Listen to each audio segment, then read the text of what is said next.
Okay. Welcome back. Hello, Suzanne. Good to see you. Lovely to see you, Nat. I got to see Nat in person last week. Yeah, exciting. We had a good conversation. And Luca, lovely to meet you. Welcome to the community, all the way from Poland, I suspect. From Poland, yeah. Yes, wonderful. What time is it for you guys now? Now it's 12 now. It's 12, sorry. You're in Poland right now. Yes. Yes. Amazing. Wow. Yes. Yeah, I didn't realize. That's amazing. That's thanks to Phil. He invited a few people from his network, and actually they managed to show up, which is awesome. That's so cool. And we had John as well from Denmark today. He dropped off. He's actually in KL, but originally from Denmark. Yeah. So we can say now that the community is really international now. We can say. Global. Yeah. Cool. Okay, so you're back. Sorry, I'm very sorry that we had to shorten the time. Hopefully it was enough to just get you, getting to know each other and starting the conversation around tonight's theme. So room number 1, we had David, Philip, Lucas, and Suzanne. In the interest of time, you know what? Let's just go around with the one thing, if that's okay. Sorry, going a little bit unplanned approach, because I would love to hear from everyone. So who would like to go first? Now, one thing that you have taken away from from this evening, from the conversation, one thing that it's in your mind after the conversation you had in the breakout room, or could be even related to what you heard from Ange as well. So everyone will have a chance to talk. Who would like to go first? I think I will do as a new one.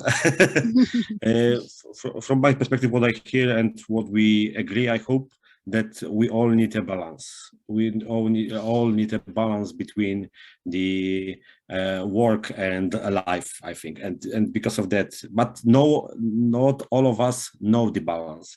And because of that, I think that we need to help people to understand the balance between the work and life. Yeah, and this is what I take for me. Thanks, Lucas. Thank you. Who would like to go next? Nabil? Nat, yeah, happy to go next. Hi, everyone. I'm Nabil here, the non-tech person in the group. So I think my one big takeaway upon having the amazing conversation with Phil and Catherine was that that the tone needs to be set at the top. And this came from Ange's talk as well, how she role modeled the right behaviors to set the tone for the rest of the team in terms of flexibility, working hours. One day could be long, the other could be short, but you look at it holistically over a week or a month and see how you're going and what works for you. There's no one size fits all. So it really needs to, as an organization, what culture are you setting for your people? Is it okay to flex? Is well-being and wellness important for you? And how will you redesign the ways of working to enable that? So we had a really interesting conversations around this and many other topics, but that was my big takeaway. Thanks, Nabil. Sandra, you are unmuted. Would like to go next? Or is accidental? Accidental, and I'm in a different group, but I'm happy to share what we've discussed. I was with Simona and I think Phil, was it Phil? And we discussed tips and tricks really to set balances in your working life. And the tips and tricks we came up with, let me quickly have a look on the Miro board, is having a working or social contract with the team. It's similar to what Ange said, but it's more focused on the team side, like how often we have camera on, do we have hybrid meetings, when do we start working, when do we stop working, how often do we have free time. Then we have a second one, which is the available meeting hour time. For example, from Monday until Friday lunchtime will be displayed in our signature.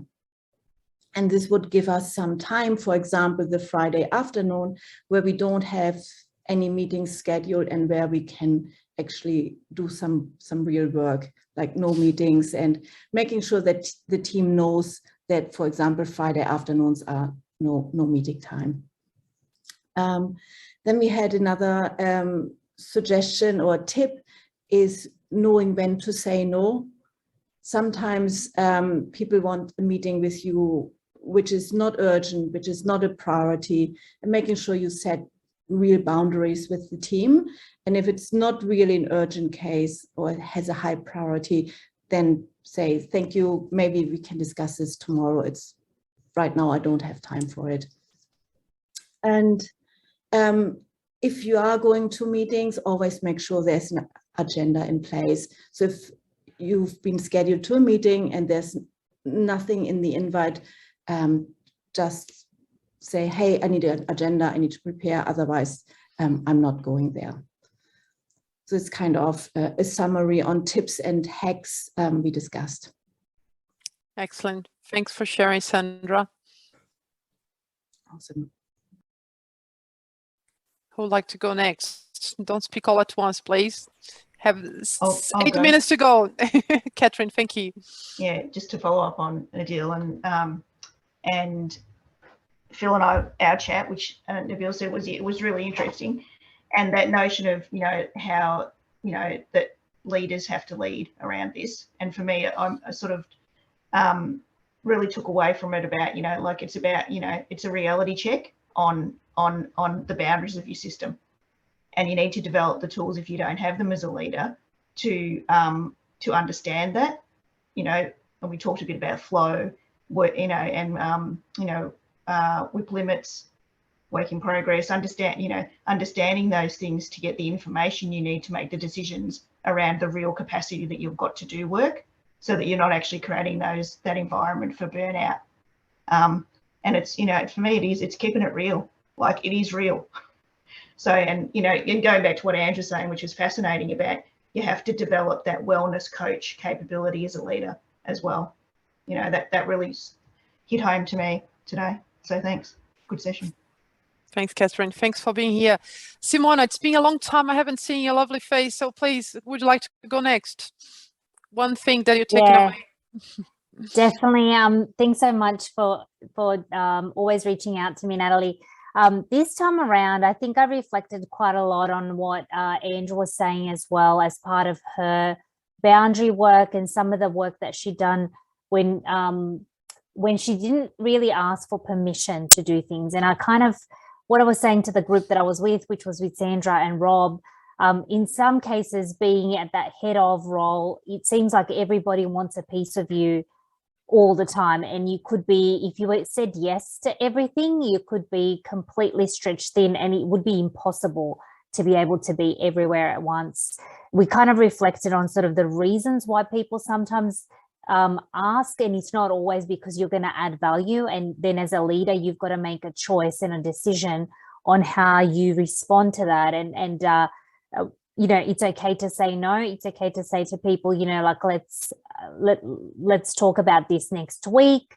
Kind of assess your own priority. I thought about the Eisenhower sort of matrix, where you understand, is this urgent and important for me to be at today, or is this something that can wait till next week? So I think that boundary work and really kind of getting comfortable with that and understanding that yourself a bit more is a bit of a takeaway for me.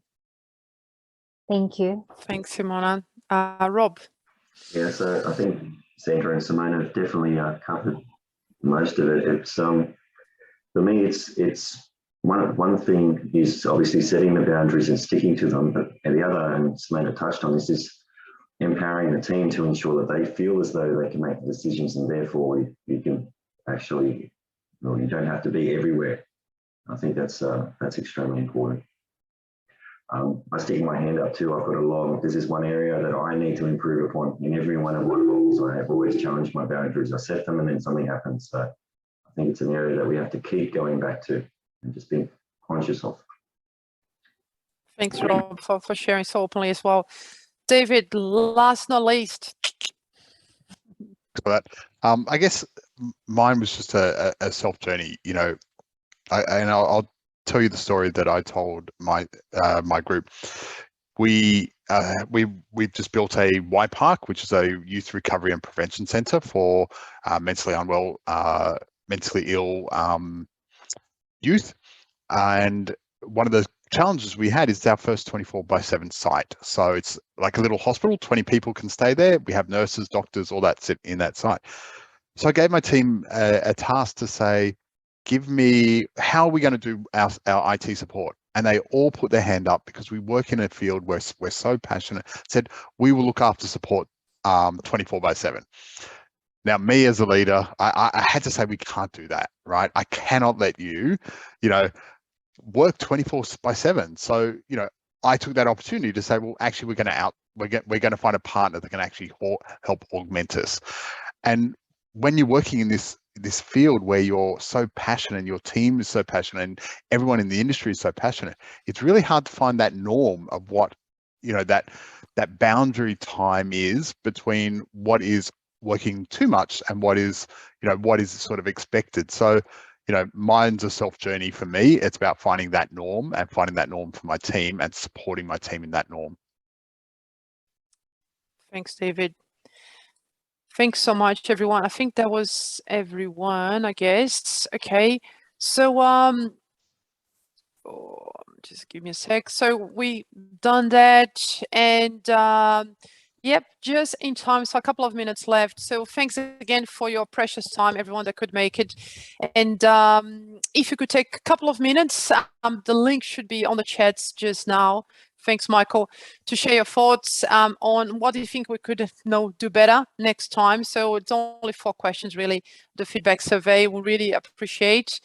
And yes, so look forward. I hope I'm sure from the feedback and the reflections, you found the session valuable. Not only the breakout discussions, but also the chat with Ange. So do come back. Look forward to see you next month. Save the date in your diary. If you're not following our LinkedIn page, please do so you are in the loop. Spread the word. Take care of yourself. Stay safe, and see you next time. Thank you. Thank you all. Thank you all. Thank you. Thank you. Bye-bye. Bye. Bye-bye. Bye.